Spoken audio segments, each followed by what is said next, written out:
Saudara-saudari terkasih dalam Kristus, hari ini Rabu 19 Juli 2023 dalam pekan biasa ke-15 tahun A.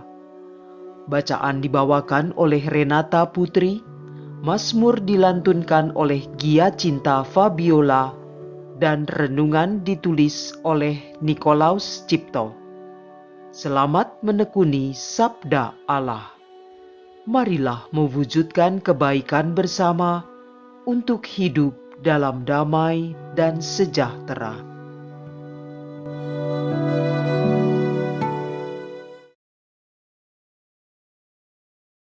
Dalam nama Bapa dan Putra dan Roh Kudus.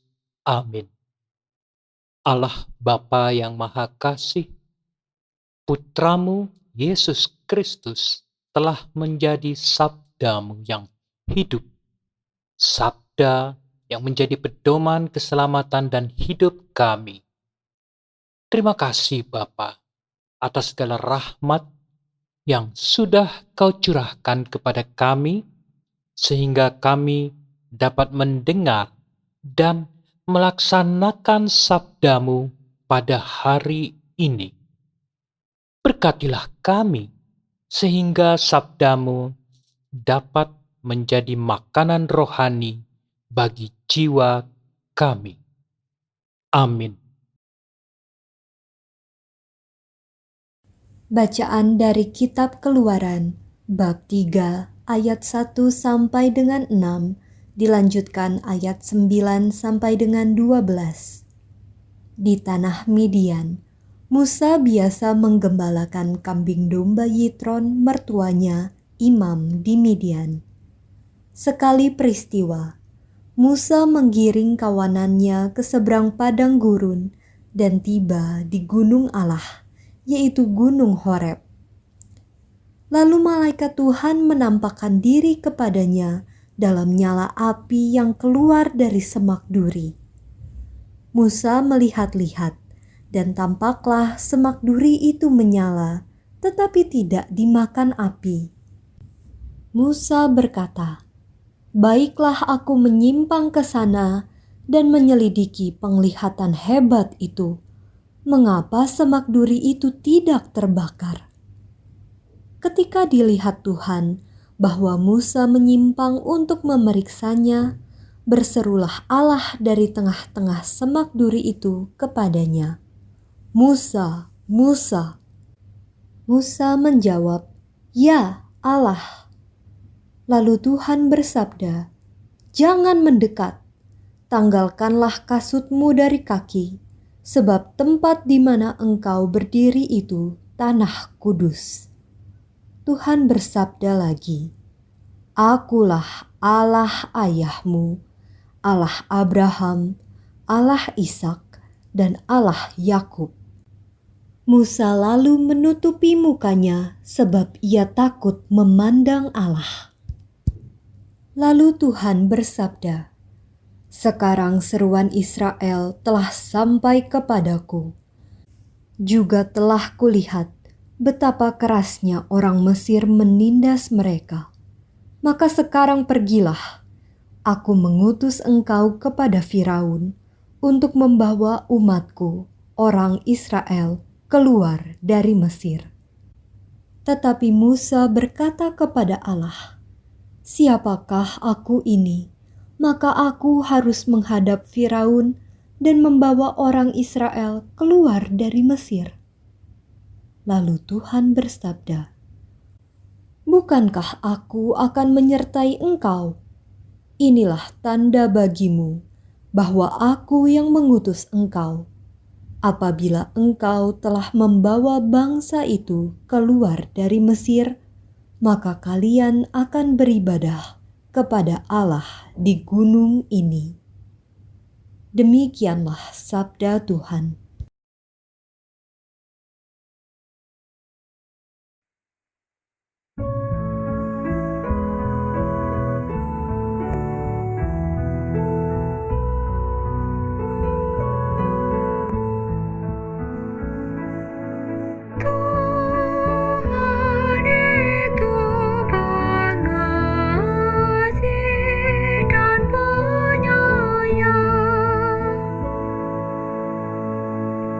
Pujilah Tuhan, hai jiwaku.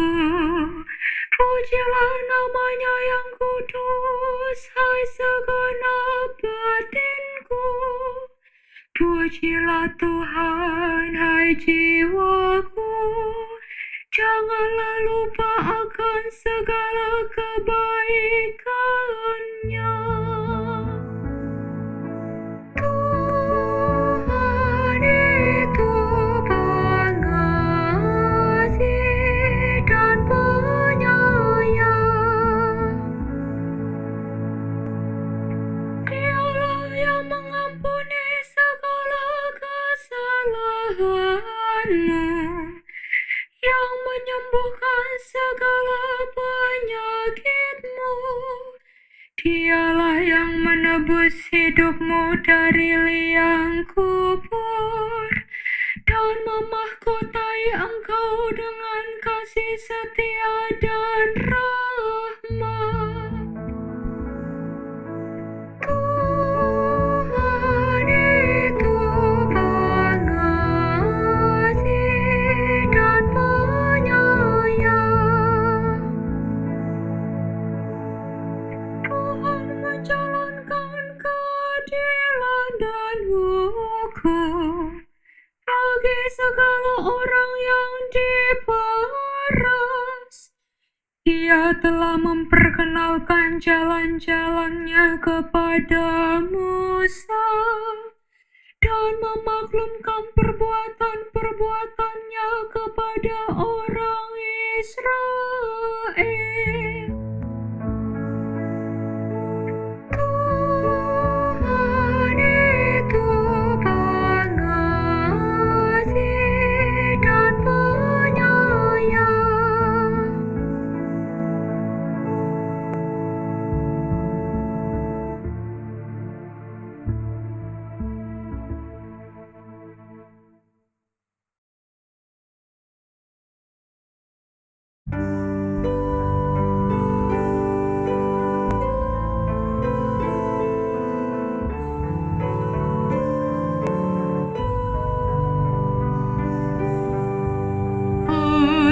Alleluia, alleluia, alleluia.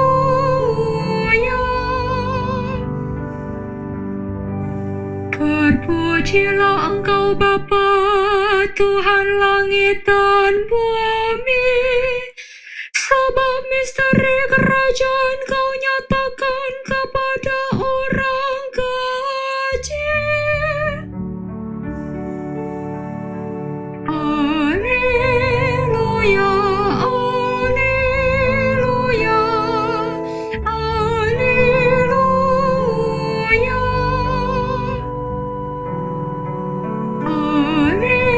Alleluia, alleluia, alleluia.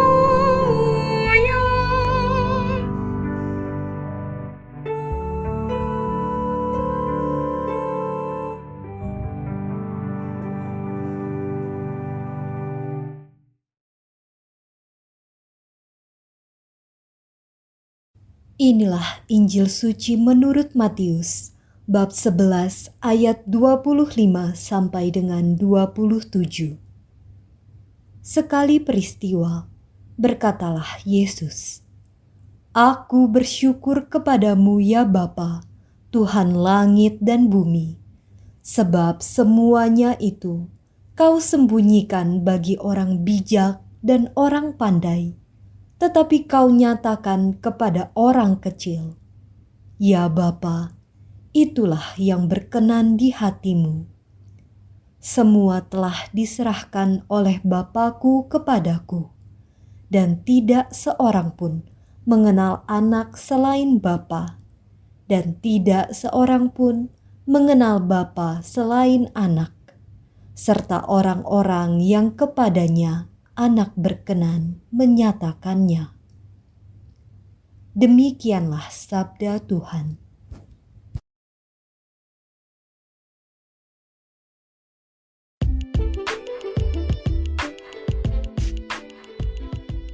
Yesus Kristus adalah jalan menuju Bapa. Renungan dibawakan oleh Nikolaus Cipto.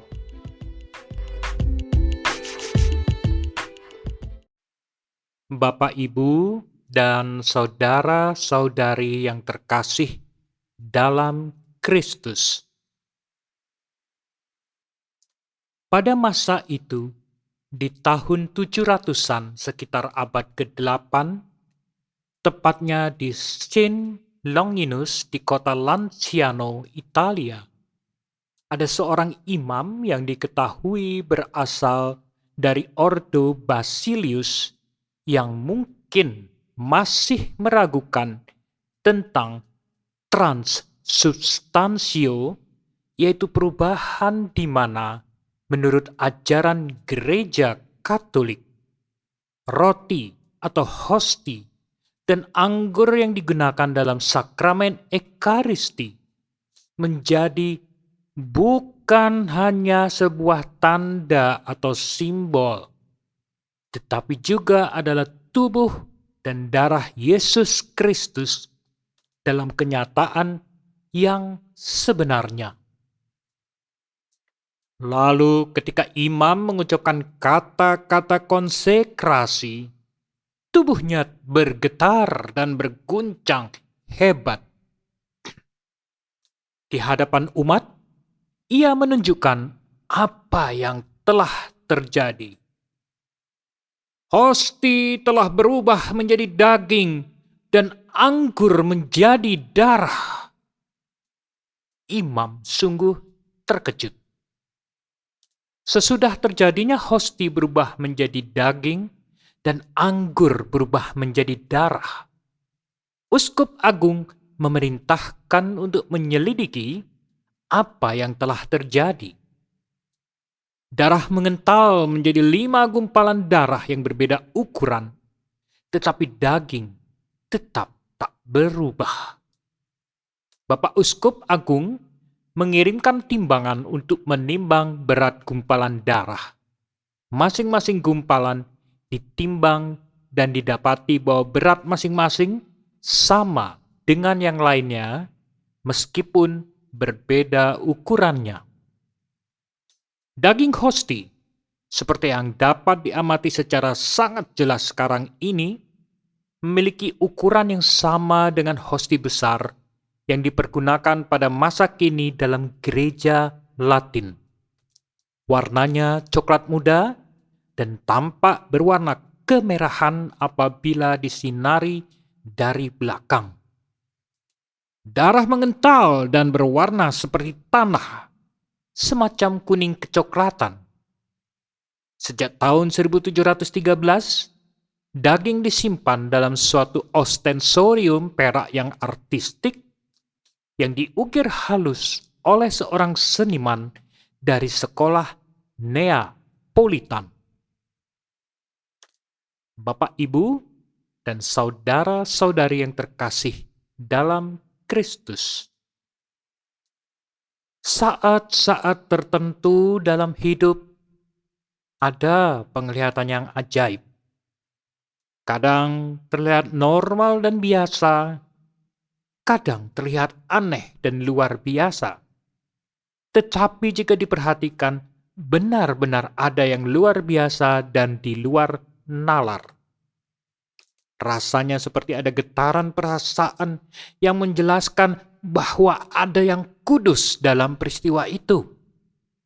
Semakin dekat dengan keajaiban, akhirnya barulah dimengerti, bukan hanya kudus tetapi juga ada jawaban atas persoalan hidup yang selama ini mendera. Kadang ada perasaan tertentu ketika mendekat dengan peristiwa tersebut, seolah diri kita tidak layak untuk menerima perintahnya. Namun setelah Tuhan meyakinkan kita, maka peristiwa besar pun terjadilah. Peristiwa hosti berubah menjadi daging dan anggur menjadi darah adalah bukti nyata iman kita bahwa Yesus Kristus sungguh hadir dalam ibadat Ekaristi. Dalam setiap peristiwa mukjizat ataupun peristiwa besar yang bersejarah dalam hidup, terkadang ada misteri yang tak terjelaskan yang menjadi pertanda ada sesuatu makna yang besar di dalam peristiwa tersebut.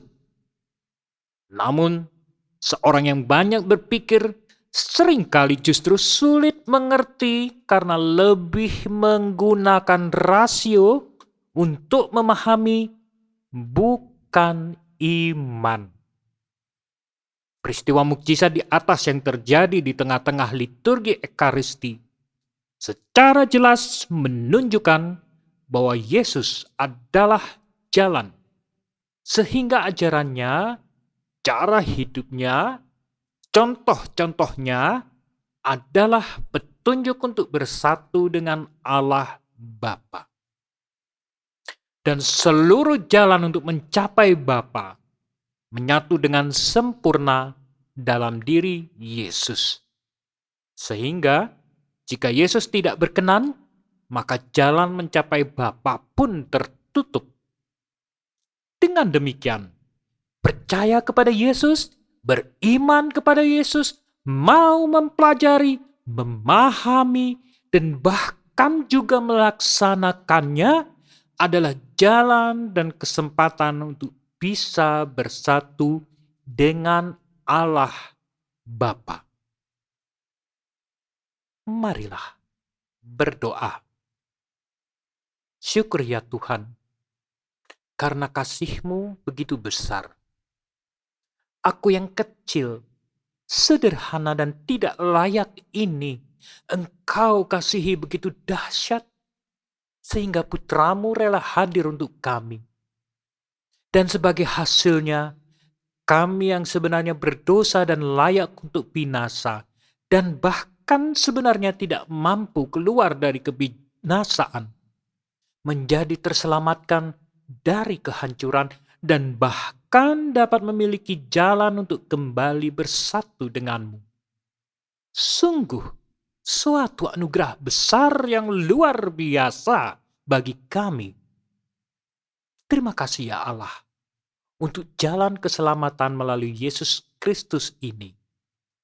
Dalam nama Bapa dan Putra dan Roh Kudus.